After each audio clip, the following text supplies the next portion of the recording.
할렐루야, 여러분 반갑습니다. 화요 말씀 시간입니다. 오늘도 말씀을 통해서 하나님의 주시는 위로와 소망 또 능력도 회복하는 시간 될 수 있게 되기를 축복합니다. 오늘 본문은 열왕기하 8장 7절에서 15절까지 있는 말씀입니다. 본문의 말씀을 먼저 같이 한번 읽고 메시지를 나누도록 하겠습니다. 8장 7절입니다. 같이 읽겠습니다. 엘리사가 다메섹에 갔을 때에 아람 왕 베나닷이 병들었더니 왕에게 들리기를 이르되 하나님의 사람이 여기 이르렀나이다 하니 왕이 하사엘에게 이르되 너희는 손에 예물을 가지고 가서 하나님의 사람을 맞이하고 내가 이 병에서 살아나겠는지 그를 통하여 여호와께 물어라.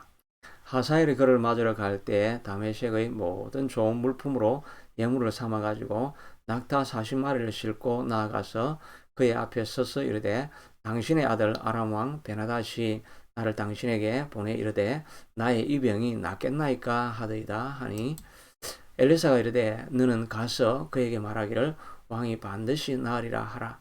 그러나 여호와께서 그가 반드시 죽으리라고 내게 알게 하셨느니라 하고 하나님이 사람이 그가 부끄러워하기까지 그의 얼굴을 쏘아보다가 우니 하사엘이 이르되 내 주여 어찌하여 우시나이까 하는지라 대답하되 내가 이스라엘 자손에게 행할 모든 악을 내가 알미라. 내가 그들의 성에 불을 지르며 장정을 칼로 죽이며 어린아이를 맺히며 어린아이 뵌 부녀를 가리리라 하니 하사엘이 이르되 당신의 개같은 종이 무엇이기에 이런 큰일을 행하오리까 하더라. 엘리사가 대답하되 여호와께서 내가 아람 왕이 될 것을 내게 알게 하셨느니라 하더라. 그가 엘리사를 떠나가서 그의 주인에게 나아가니 왕이 그에게 묻되 엘리사가 내게 무슨 말을 하더냐 하니 대답하되 그가 내게 이르기를 왕이 반드시 살아나시리이다 하더이다 하더라. 그 이튿날에 하사엘이 이불을 물에 적시어 왕의 얼굴에 덮음에 왕이 죽은지라 그가 대신하여 왕이 되니라. 아멘. 오늘 본문의 말씀을 통해서 엘리사의 눈물, 예수님의 눈물이란 제목으로 은혜를 나누기를 원합니다. 엘리사가 오늘 본문에 보니까 이제 아람의 다메섹으로 올라가 있습니다. 왜 올라갔는지는 성경에 기록되어져 있지 아니하지만 그때 마침 아람 왕 베나닷이 병들어 죽게 되어 있습니다. 그러니까 하나님의 사람이 왔다 하는 이야기를 듣고 신하 하사엘을 통해 가지고 내 병이 낫겠는지 물어보라고 하면서 많은 예물을 보내주게 됩니다. 엘리사가 하사엘이 온 것을 보고 전하는데 너의 왕이 반드시 다시 살아나리라고 전하기는 하라. 그러나 하나님께서 내게 보여주셨는데 그는 반드시 죽게 될 것이다. 이렇게 말을 합니다. 그리고 나서 하사엘의 얼굴을 빤히 쳐다보게 되는데 정말 얼굴이 무한해서 어쩔 줄 모르게 얼굴이 무한해서 너무 부끄럽게 될 정도로 빤히 그 얼굴을 쳐다보다가 엘리사가 눈물을 흘리게 됩니다. 그러니까 당황해서 왜 우십니까? 하니까 내가 아람의 왕이 되어서 이스라엘을 얼마나 괴롭힐 것을 내가 환상 중에 보는도다. 내가 성벽을 무너뜨리고 들어가서 어린아이를 땅에 메어치고 임신한 부녀의 배를 가르며 너무나 잔인한 일로 이스라엘을 파괴할 것을 보면서 눈물을 흘린다고 합니다. 그러니까 하사엘이 그런 일이 있겠습니까? 저는 개 같은 종일 뿐입니다. 라고 이렇게 말을 하고는 돌아갑니다. 그리고 그 아람 왕에게 왕이 반드시 일어날 것이라고 하나님의 사람이 말을 했습니다. 라고 기쁜 소식을 전해줍니다. 그리고 나서 그 다음날 그가 들어가서 수건에 물을 묻혀가지고 침실에 누워있는 베나닷을 죽여버리고 자기가 왕이 된다는 내용이 오늘 본문에 있는 내용입니다. 그리고 나서 이제 그 다음에 보게 되면 이 하사엘이 평생 이스라엘의 적이 되어서 이스라엘을 괴롭히고 또 침략하고 침노하는 일들이 기록되어 있는 것을 보게 됩니다. 이 사건을 통해서 두 가지를 생각해 볼 수 있게 되는데요. 첫째는 이 하사엘이 라는 이름에 대해서 생각해 보는데요. 이 하사엘이란 이름은 그 앞에도 한번 나오게 됩니다. 엘리사가 아니고 엘리야가 깊은 우울증에 빠져 있다가 하나님께서 호렙산으로 불러가지고 그에게 사명을 주게 되는데 세 가지 사명을 주게 되죠.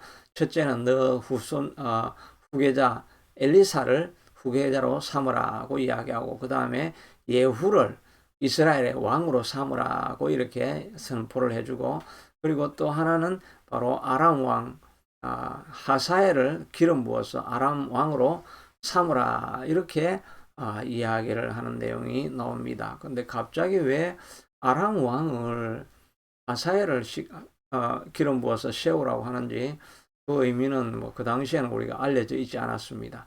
그런데 엘리야가 가서 아람 왕 하사엘에게 기름을 부었다라고 하는 성경 기록은 없습니다. 오히려 그 일이 그 다음 엘리사를 통해서 그 일이 일어나게 되는 것을 보게 됩니다. 이것은 하나님께서 오래 이스라엘 백성들의 죄를 참으시는 모습을 보게 되는 것이지요. 하사엘을 왕으로 삼으라고 하는 이유는 하사엘을 통해 가지고 이스라엘을 공격하고 공략하고 괴롭게 해서 그들을 돌이키게 하기 위해서 그래서 하사엘을 왕으로 세우라고 한 것이지요. 그런데 엘리야 때 하지 않았던 것은 하나님께서 좀 더 인내하고 기다리신 것을 알 수가 있습니다. 그래서 윗본문에 보면 7년 동안 환란을 주어 가지고 그래도 이스라엘 백성들이 바알과 아세라를 섬기는 데서 돌아와서 하나님을 왕으로 섬길 수 있는 그런 기회를 주기 위해서 그런 곤란도 임하게 했는데 그럼에도 그들이 돌아오지 아니하니까 이제 엘리사를 보내어 가지고 하사엘을 왕으로 삼고 그 다음에 하사엘이 끊임없이 공격하고 진노하고 침노하게 만들게 해서 이스라엘이 끊임없는 고통을 당하게 만들어가는 것을 보게 됩니다. 하나님께서는 우리의 허물과 연약함 속에서도 끝까지 인내하면서 우리에게 많은 기회를 주시고 있다는 것을 보게 됩니다. 우리가 이 시대를 살아가면서 또 하나님께서 내게 말씀을 끊임없이 해주는 것이 있지 않습니까? 이제는 기도해야 될 때다. 이제는 하나님 앞에 진심으로 예배하며 돌아와야 될 때이다. 하나님께서 우리에게 내면적으로 또 너희가 내게 서운하고 언약했던 하나님을 숨기는 삶을 살아라고 끊임없이 내면에서 부탁해 주고 있는데 우리가 가까이 가지 못하고 계속해서 엉뚱한 길로 딴 길로 가고 있을 때 하나님께서는 때로는 우리에게 마지막에는 진노의 채찍을 통해서라도 징계를 통해서라도 하나님께서 우리를 돌이키시는 그런 모습을 생각해 볼 수가 있습니다.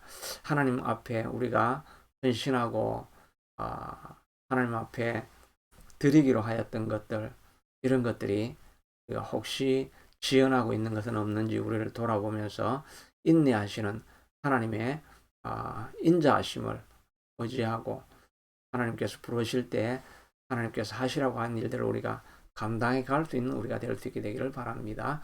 오늘 본문의 말씀을 통해서는 하나님께서 내게 하라고 하신 것 내가 멈추고 있는 것이 무엇이 있는가 하는 것을 우리가 돌아볼 수 있게 되기를 바랍니다. 또 하나는 우리가 생각할 수 있는 것은 이 엘리사의 눈물을 생각해 볼 수가 있죠. 엘리사가 그 사람의 얼굴을 바라보고 있는 동안에 하나님께서 환상을 보여주신 것 같습니다. 환상을 통해 가지고 예루살렘 성이 왕국의 사마리아 성이 불타고 있는 것을 보여주고 어린아이들이 땅에 맺혀서 죽는 고통스러운 장면, 임신한 여자가 배가 갈라지면서 너무나 비참하게 쓰러져 가고 있는 그런 민족의 모습을 바라보면서 민족의 미래를 바라보면서 고통스러워하고 있는 그런 모습이지요.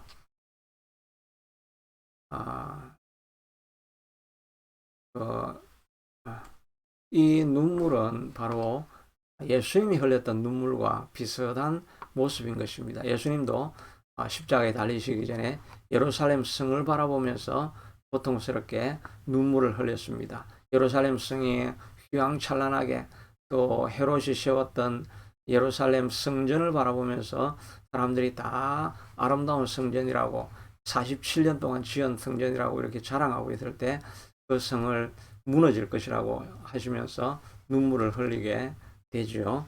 그 본문의 말씀을 보면 누가복음 19장 41절에 보면 가까이 오사 성을 보시고 우시며 이르시되 날이 이를지라 내 원수들이 토둔을 쌓고 너를 둘러 사면으로 가두고 또 너와 및 그 가운데 있는 내 자식들을 땅에 메어치며 돌 하나도 돌 위에 남기지 아니하리라. 이렇게 말씀하시고 있습니다. 이것은 예루살렘 성의 마침내는 로마의 디도 장군이 와서 예루살렘 성을 함락시키는 장면이지요. 바로 공격을 못하니까 토둔을 쌓고 오래 기다렸다가 이제 성전을 들어가서 성을 불태우고 돌 위에 돌 하나도 남지 아니하도록까지 완전히 초토화시키는데 어린애들은 땅에 메어치고 또 분유의 배를 가르고 하는 이런 일들이 일어나는 것을 보고 예수님께서 우셨다고 하셨죠. 예루살렘의 미래를 보고 우셨다고 하는 그 본문의 내용입니다.